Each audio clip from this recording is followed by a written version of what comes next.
ഒരു തരത്തിലും മതവിദ്വേഷമോ അല്ലെങ്കിൽ മറ്റേതെങ്കിലും തരത്തിലുള്ള സ്പർദ്ധയോ വളർത്തുന്ന രൂപത്തിലേക്ക് ഒരു തരത്തിലുള്ള നീക്കങ്ങളും ആരുടെയും ഭാഗത്തുനിന്നുണ്ടായിക്കൂടാ. ഏത് തരത്തിലുള്ള മതമായിരുന്നാലും ജാതിയായാലും വ്യക്തിയായാലും അതുകൂടാത്തുള്ള അഭിപ്രായക്കാരാണ് ഞങ്ങൾ. അത് ഇന്നും നാളെയും എന്നും പറയും. അതിനൊരു വ്യത്യാസമില്ല. ഞാനുള്ള വേദിയിലല്ല അദ്ദേഹം സംസാരിച്ചത്. ഞാൻ അവിടെ ഉദ്ഘാടനം കഴിഞ്ഞു, അപ്പൊ തന്നെ വേദി വിട്ടു.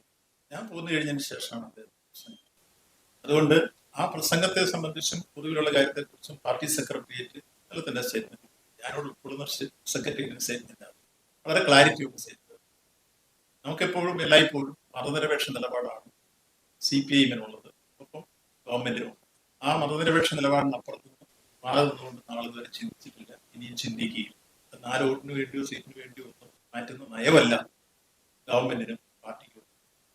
മതേതര ജനാധിപത്യത്തിന്റെ മഹത്തായ പാരമ്പര്യം എല്ലാ കാലഘട്ടത്തിലും ഇപ്പോ ഞങ്ങളുള്ള വേദിയിലാണ് പ്രസംഗിച്ചതെന്ന് പറഞ്ഞ തെറ്റാണ്.